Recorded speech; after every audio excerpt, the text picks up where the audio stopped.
എല്ലാവർക്കും നമസ്കാരം. നമ്മുടെ പുതിയ എപ്പിസോഡിലേക്ക് എല്ലാവർക്കും സ്വാഗതം. നമ്മളിപ്പോൾ നിൽക്കുന്നത് കോട്ടയം ജില്ലയിലെ പനച്ചിക്കാട് ഗ്രാമത്തിലെ ദക്ഷിണ മൂകാംബിക സരസ്വതി ക്ഷേത്രത്തിന് മുൻപിലാണ്. ഈ അമ്പലത്തിലേക്കുള്ള വഴി കോട്ടയം ജില്ലയിലെ ചിങ്ങവനത്തു നിന്നും 5 കിലോമീറ്റർ കിഴക്കോട്ട് സഞ്ചരിച്ചാൽ പനച്ചിക്കാട് ദേവീക്ഷേത്രത്തിൽ എത്തിച്ചേരാം. നവരാത്രി ആഘോഷത്തിനും വിദ്യാരംഭത്തിനും എല്ലാവരും സന്ദർശിക്കാറുള്ള ക്ഷേത്രമാണിത്. ഇവിടെ നവരാത്രി കാലങ്ങളിൽ ഭയങ്കര തിരക്കാണ്. കുട്ടികളെയൊക്കെ വിദ്യാരംഭം കുറിപ്പിക്കാനായിട്ട് വരുന്നതിൻ്റെ തിരക്കാണ്. ഇവിടെ 10 ദിവസം നവരാത്രിയുടെ ഉത്സവത്തിൻ്റെ ആഘോഷം നടക്കും. വളരെ പഴക്കമുള്ളൊരു വിഷ്ണു ക്ഷേത്രമാണ് പനച്ചിക്കാട് ക്ഷേത്രം. എന്നാൽ സരസ്വതി ദേവിയുടെ പേരിലാണ് പനച്ചിക്കാട് ക്ഷേത്രം പ്രസിദ്ധമായത്. സാധാരണ ക്ഷേത്രങ്ങളിൽ കാണുന്നത് പോലെ ശ്രീകോവിലോ സോപാനമോ ഈ ക്ഷേത്രത്തിൽ ഇല്ല എന്നുള്ളതാണ് ഈ ക്ഷേത്രത്തിൻ്റെ പ്രത്യേകത. വിദ്യയുടെയും കലകളുടെയും ആത്മജ്ഞാനത്തിൻ്റെയും സ്വരൂപമായ പനച്ചിക്കാട്ടമ്മയുടെ തിരുസന്നിധിയിൽ വിദ്യാരംഭവും കലോപാസനയ്ക്കും ആത്മജ്ഞാനത്തിനും എത്തുന്ന ആബാലവൃദ്ധം ജനങ്ങൾക്കും സർവ ഐശ്വര്യങ്ങളും സമ്പൽ സമൃദ്ധിയും ഉണ്ടാകട്ടെ എന്ന് പ്രാർത്ഥിക്കുന്നു. നവരാത്രി നാളുകളിൽ വിവിധ കലാപരിപാടികൾ നടത്തുന്നത് ഈ കലാമണ്ഡലത്തിൽ വെച്ചാണ് അരങ്ങേറ്റം കുറിക്കാറുള്ളത്. ക്ഷേത്ര ഗോപുരത്തിലെത്തുമ്പോൾ ആദ്യം കാണുന്നത് പുരാതനമായ വിഷ്ണു ക്ഷേത്രമാണ്.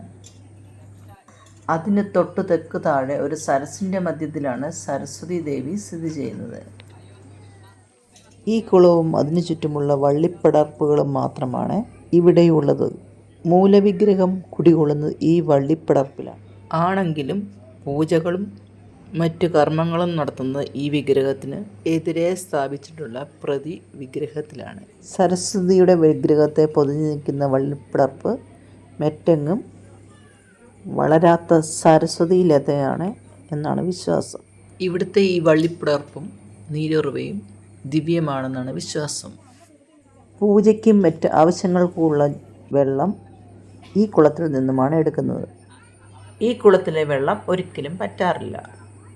ദുർഗാഷ്ടമി, മഹാനവമി ദിവസങ്ങളിലും ഒഴികെ എല്ലാ ദിവസങ്ങളിലും മൂകാംബികയിൽ എന്ന പോലെ പനച്ചിക്കാട്ടും വിദ്യാരംഭം നടത്തുന്നുണ്ട്.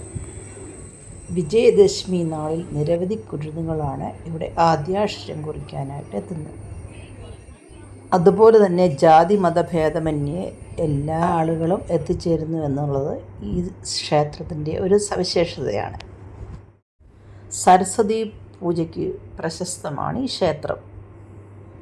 ഹൈന്ദവ വിശ്വാസപ്രകാരം അറിവിൻ്റെയും ജ്ഞാനത്തിൻ്റെയും കലകളുടെയും കരകൗശലങ്ങളുടെയും ഭഗവതിയാണ് സരസ്വതി. ഈ ക്ഷേത്രത്തിലെ പ്രധാന പ്രതിഷ്ഠകളായ സരസ്വതി ദേവിയും മഹാവിഷ്ണുവും പനച്ചിക്കാട്ടമ്മയും പനച്ചിക്കാട്ടപ്പനും എന്നാണ് അറിയപ്പെടുന്നത്. ഇനി നമുക്ക് ഉത്സവത്തിരക്കിൻ്റെ രാത്രി കാഴ്ചകൾ കണ്ടാലോ? അക്ഷരരൂപിണിയായ സരസ്വതി ദേവിയുടെയും പ്രപഞ്ച സംരക്ഷകനായ ഭഗവാൻ മഹാവിഷ്ണുവിൻ്റെയും ചൈതന്യം നിറഞ്ഞു നിൽക്കുന്ന പനച്ചിക്കാട് ദക്ഷിണ മൂകാംബിക നവരാത്രി മഹോത്സവമാണ് നമ്മൾ ഇപ്പോൾ കണ്ടുകൊണ്ടിരിക്കുന്നത്. 2024 ഒക്ടോബർ 2 മുതൽ 13 ഞായർ വരെയാണ് ഉത്സവം ആഘോഷിക്കുന്നത്. എല്ലാവർക്കും എൻ്റെ നവരാത്രി ആശംസകൾ.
കൂടിയാണ്.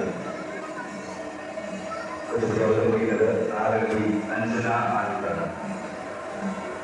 തുടർന്ന് ഒരു കഥക്ക് ശ്രദ്ധ ഉണ്ടായിരിക്കുന്നതാണ് ഡോക്ടർ പൂജ അൻസാമിന പല